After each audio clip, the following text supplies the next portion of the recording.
I used to blame my mirror for lying to me.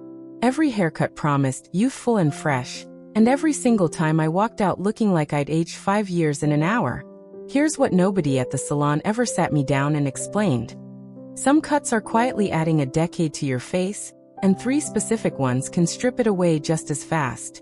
Today I'm giving you 3 haircuts that take years off instantly, and 3 that are working against you every time you sit in that chair. I researched the worst style and beauty mistakes and the best fixes for women over 50, so you get real results, fast. If you haven't already, hit subscribe. I cover this every week. Part 1. The cut that's quietly aging you, and the one that isn't. Here's something most stylists won't say out loud. The single most aging haircut on a woman over 60 isn't gray hair, and it isn't short hair. It's blunt, one-length hair that stops right at the jaw with zero movement built into it. That flat, heavy line does something brutal to a mature face. It drags every bit of attention straight down to the jowls and the neck, the 2 areas gravity already works against you. I didn't understand this until a friend of mine, Rosalind, sent me a photo of herself from a wedding and asked, half joking, "Why do I look tired in every single picture lately?" She wasn't tired. Her haircut was doing that to her. The mistake to avoid first: a rigid one-length blunt bob with no layering anywhere near the face. It reads heavy, flat, and boxy, and it photographs even worse than it looks in person, because cameras exaggerate hard lines.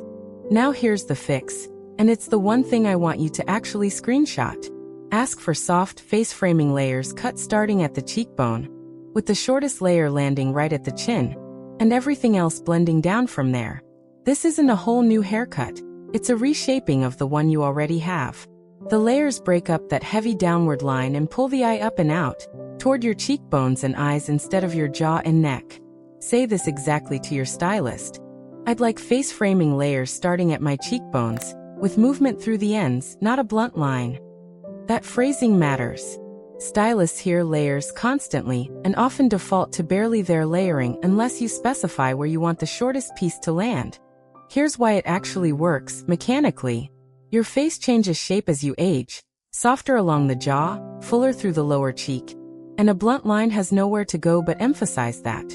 Layers do the opposite. They create diagonal movement that lifts visually, the same way a well-placed necklace can lengthen a neckline. Once those layers are in, something shifts in how people look at you. Rosalind told me 2 weeks after her cut that a coworker asked if she'd done something to her skin. She hadn't touched her skin at all. That's the snapback moment this fix creates. People read it as looking rested, not as looking younger, which somehow lands even better. The other detail that makes or breaks this: where the front layers hit relative to your chin. Too short and they look choppy and dated. Too long and they don't do their job. The sweet spot is a layer that grazes just below the corner of your mouth when your head is level, so it moves when you turn your head instead of sitting stiff. I'll add one more layer to this, no pun intended. If your hair has any natural wave or texture, ask your stylist to cut the layers dry, not wet. Wet cut layers on textured hair often spring up shorter than planned once they dry, and on a face-framing cut that's the difference between flattering and frizzy. A dry cut lets the stylist see exactly how the layer will actually sit and move on your real hair, not a stretched-out wet version of it. Before we move on, the before and after here is stark once you see it side by side. Before: a flat, heavy blunt bob that ends the same length all the way around, drawing the eye straight down. After: soft cheekbone to chin layers with real movement, drawing the eye up toward the face. Same length, same base cut, almost completely different read. So that's mistake 1 and fix 1 down. But there's a second cut doing almost the exact same damage from a completely different angle. And it's one most women over 60 have been told is safe. I'll show you exactly why it isn't, and what to ask for instead. Part 2. The safe shortcut that backfires, and what actually works. Every woman I talk to eventually says some version of this. I went short because I thought it would be low maintenance and safe. And then she's disappointed, because the cut she got was safe in the wrong way. It played it so cautious that it went shapeless instead. That's mistake number 2. An overly cropped, uniform pixie with no length variation anywhere, cut the same short length all over the head like a helmet. This one surprised me the first time I really looked into why it backfires.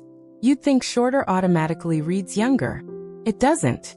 A uniform crop with no length contrast actually exposes every soft spot along the jaw and neck instead of camouflaging it, because there's no hair weight anywhere to redirect the eye. My friend Colette went this route after her stylist retired, and she saw someone new. She told me, almost apologetically, "I look like I'm hiding from my own haircut." That's exactly the effect. Flat, cautious, and strangely older than the length she had before. The fix is what I'd call a textured longer pixie, meaning you keep the short foundation but ask for length and volume built specifically through the crown and the top, with the sides and back staying close. This isn't about growing it out. It's about redistributing where the hair actually sits. Here's exactly what to say. I'd like a pixie with lift and texture through the crown, longer pieces on top I can style forward, and the sides kept close. That crown height does something specific for a mature face. It elongates the whole upper face, which visually balances any softening happening lower down along the jaw. It's the same principle stylists use with volume at the root on a blowout, just applied to a short cut instead. Now for the snapback moment, because this is where the fix really proves itself. Colette went back for the adjustment I just described, and 3 weeks later she posted a photo at her granddaughter's birthday party. A cousin she hadn't seen in over a year commented asking what treatment she'd had done to her face. Nothing had changed on her face. The crown height had changed everything about how her face read in that photo. Sharper cheekbones, a longer visual line, less weight sitting in the lower half of the frame. There's a small technical detail that makes or breaks this fix, and it's texture, not length. Ask specifically for point cutting or razor work through the top pieces, rather than a blunt scissor finish. Point cut ends catch light differently and create the appearance of movement even on very short hair, where a blunt cut crop can look almost painted on and stiff. Styling-wise, this fix is genuinely lower effort than people expect, which is the irony of the whole mistake. A small amount of matte paste worked through damp hair with your fingers at the crown, air-dried or lightly diffused, holds the height all day. You don't need heat styling for this to work, and you don't need to touch it again once it's set.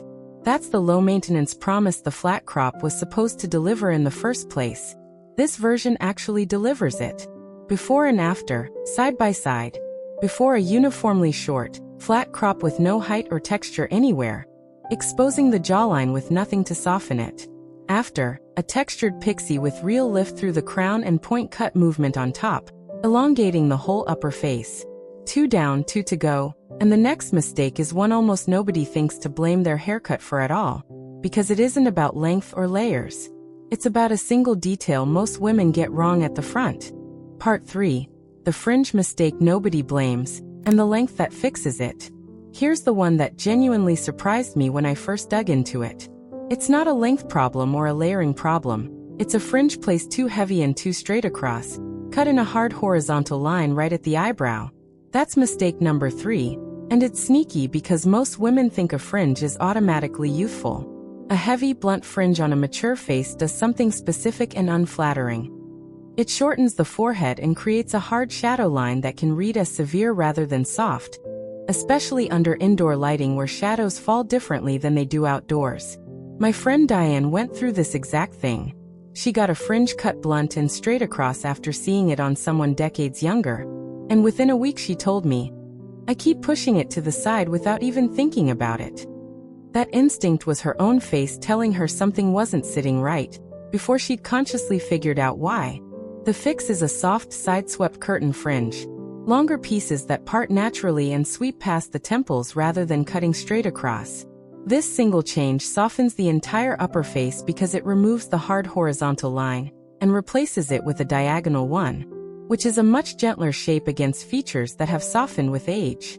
Tell your stylist this exactly. "I'd like a curtain fringe, cut longer at the outer edges so it sweeps past my temples instead of a blunt line across my forehead." The key detail is length at the outer corners. That's what creates the sweep instead of a heavy block of hair sitting flat against the brow. Here's the part that actually changes how people see you day to day. A curtain fringe moves. It shifts slightly when you turn your head, catches light differently throughout the day, and never sits as one static heavy block the way a blunt fringe does. Diane's result, once she went back and had it softened into a curtain shape, was that she stopped that unconscious side-pushing habit within days. She told me she felt like she'd gotten her forehead back, without losing the fringe at all. She just wasn't fighting it anymore. One detail worth knowing. Curtain fringes grow out far more gracefully than blunt ones. A blunt fringe hits an awkward stage almost immediately once it grows past the brow, forcing you back into the salon chair every few weeks. A curtain fringe, because it's already longer at the sides, simply blends further back into the rest of your layers as it grows, buying you real time between cuts. There's also a face shape nuance here worth knowing before your next appointment. If your forehead is on the shorter side, ask for the curtain to start slightly further back from the hairline rather than right at it. This keeps the sweep from looking too heavy up top. If your forehead is longer, the opposite applies. Starting the fringe a touch closer to the hairline gives you more coverage without losing the movement. Either version still avoids the blunt, straight-across line that caused the problem in the first place. Before and after. Before, a heavy blunt fringe cut in a hard straight line at the eyebrow, casting a flat shadow across the forehead. After, a soft curtain fringe with longer pieces sweeping past the temples, opening up the whole face. 3 mistakes down, 3 fixes in your back pocket. But I saved something for last, the one cut that consistently gets the strongest reaction of anything on this list, and almost nobody asks for it by name. Part 4. The cut almost nobody asks for, and why it works so well. I'm going to admit something. For years I steered women away from this cut because I assumed, wrongly, that it would read as harsh on a softer, mature face. I was wrong, and the research on why I was wrong is what changed my mind completely.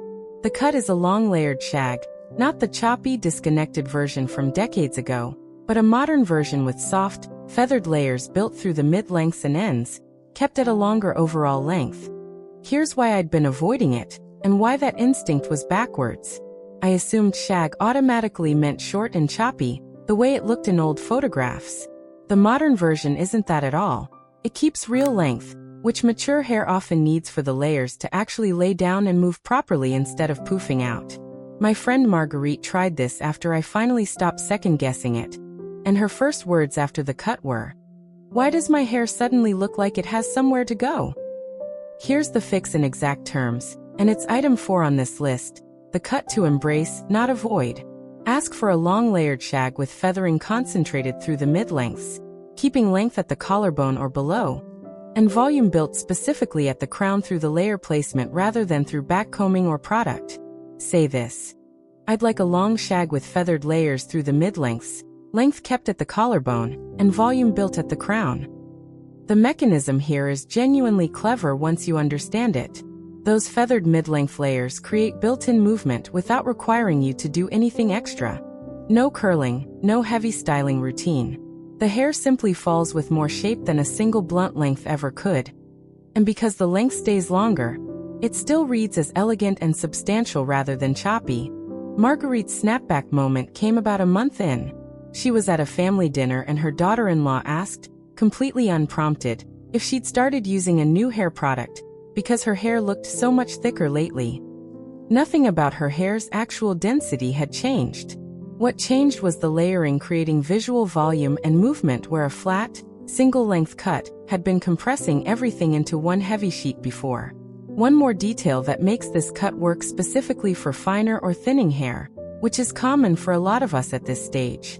Ask your stylist to concentrate the feathering more heavily through the top layers, closer to the crown, and keep the very ends slightly blunter rather than feathering all the way through. This gives you the movement benefit up top, where volume matters most, while keeping enough weight at the bottom that the ends don't look wispy or thin.